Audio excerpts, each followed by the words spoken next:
Olá, bem-vindos a mais uma transmissão, essa conversa aqui sempre prazerosa e útil com o Mino Carta. Mino, Prazerosa e útil, gostei muito. Você achei magnífico. Foi uma definição. Vamos tratar rapidamente da capa, porque Sim, na verdade... que é essa. A capa é essa e é uma tentativa de entender, por meio de uma entrevista com a filha de Lula, Lurian, aliás, Lurian. Lurian, entender o que se passa entre os Lula da Silva, como eles vivem. Tudo tão diferente, brutalmente diferente do que se lê na mídia nativa e do que um monte de pessoas se permitem dizer, que é o momento de dizer, de contar o que de fato acontece, né? Ali. Nesse momento, Mini, Na casa modestíssima dos Lula, nas casas modestíssimas dos Lula da Silva. No momento, Mino, que parece que o Lula está um tanto quanto abandonado, vamos dizer assim, né? Há um esforço, por exemplo, para fazer com que o caso dele seja uma página virada? Eu acho que existe isso, de fato, porque vários petistas hoje professam esta fé.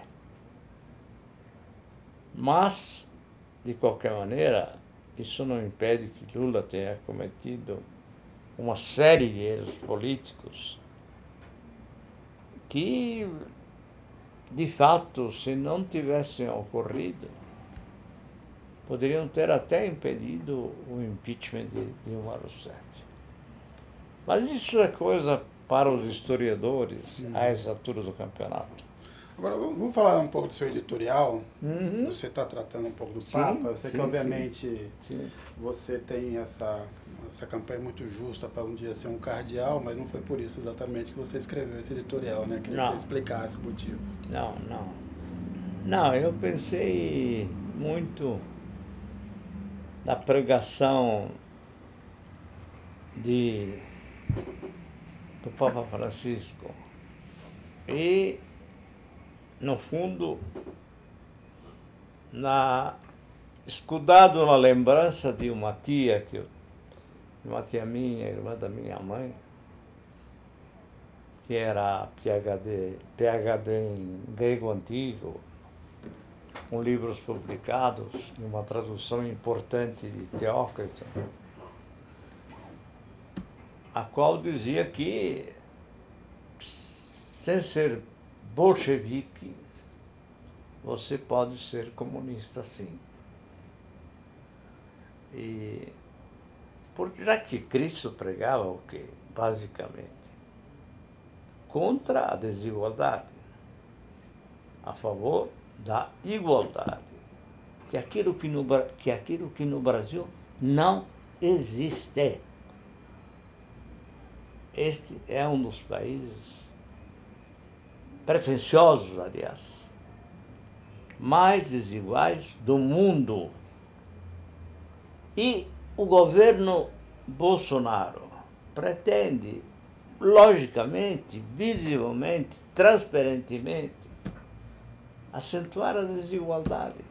Me deixa só interromper rapidamente, lembrando que saiu uma pesquisa essa semana da Oxfam, mostrando que a desigualdade no Brasil voltou a aumentar. Claro. E que o Brasil piorou no ranking, que já tinha uma posição ruim e ficou ainda pior entre os países mais desiguais, né? Então, mas é isso. Então, esse é o problema central do país. Essa desigualdade monstruosa que é representada, de alguma maneira, pela permanência da velha dicotomia trágica, Casagrande e Senzala. Agora, Mino, não te chama a atenção o fato de que, com o Bolsonaro chega ao poder uma espécie de teocracia e com um discurso anticristão, ou pelo menos anticristão no fundo, contra os princípios que o próprio Jesus defendia, que eram esses, né? Mas imagine, os evangélicos que apoiam Bolsonaro, que apoiaram Bolsonaro, toda a sua campanha, eles são o oposto do cristianismo entendido na sua acepção correta, profunda e verdadeira. O oposto. São senhores que engabelam um povo já de per si ignorante, despreparado, cretinizado, imbecilizado, disposto a aceitar qualquer coisa, sempre resignado, né? Como se a fatalidade fosse mais forte do que qualquer coisa. Agora, nesse cenário geral, Mino, e aí você tratou no texto do Papa Francisco, o Papa Francisco vai reforçando a imagem de ser um raro estadista neste momento, né? O único capaz, talvez, de apontar as coisas como elas são. O único que fala coisa com coisa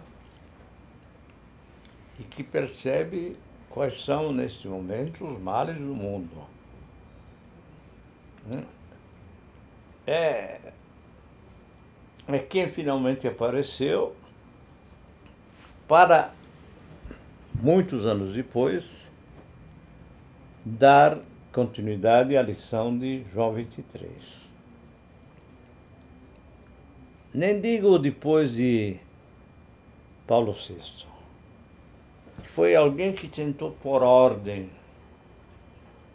É um papa importante, certamente. Mas, depois de um longo pontificado do polaco, do Wojtyła, que permitiu a lavagem de dinheiro de todas as procedências pelo IOR, Banco do Vaticano, com a inestimável ajuda do lugartenente Marcinkus, dinheiro mafioso, inclusive, que silenciou a respeito do escândalo da pedofilia sacerdotal e que aceitou impavidamente tantas outras mazelas eclesiásticas, a começar pelas façanhas de uma cúria romana disposta e muito feliz na sua tentativa de devolver a chamada Santa Sé à devassidão dos Borgia. É engraçado, né, Mino? Porque se você pensar, olhando sobre certos aspectos hoje em dia, o João Paulo II seria um personagem mais apropriado para o momento atual, porque ele era também um desses... Quer dizer, ele se uniu aos piores, se uniu ao crime para derrubar o comunismo. Quer dizer, a grande obsessão que o João Paulo II tinha era o combate ao comunismo. É, exatamente. Essa obsessão estúpida, que nada tem a ver com nada. Agora, se você, digamos, é contra o stalinismo, ou contra tantas... A ditadura, desmandos, a violência, né? Sim, desmandos cometidos à sombra do comunismo na Rússia soviética, na URSS. Eu estou perfeitamente de acordo. Acho lamentável, como acho o fascismo lamentável, como acho o nazismo lamentável. Sem deixar de acentuar que o que está acontecendo no Brasil não tem nada a ver com o nazismo e o fascismo. É um fenômeno brasileiro, de um país atrasado, de um país muito atrasado, e medieval por natureza, embora também tão rico por natureza e tão pobre pela ação do homem. É isso que eu acho nesse momento e que realmente me deixa profundamente desalentado. Eu não sei, não consigo imaginar o futuro do Brasil. E essa impotência me dói demais. Mas ele não vai desistir, né? É? Mas não vamos desistir, né? Enquanto tiver... Bom, não digo vontade de trabalhar, porque essa não se esgota facilmente. Enquanto houver recursos, um desastre nativo é o fato de que somos, de um lado, extremamente mal educados.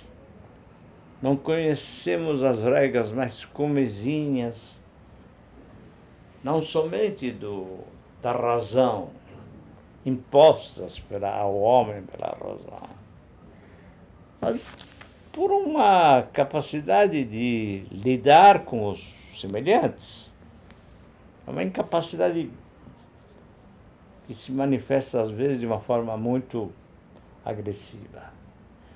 Por outro lado, nós poderíamos ser efetivamente uma voz discordante, forte, e acho que somos, tanto que incomodamos bastante.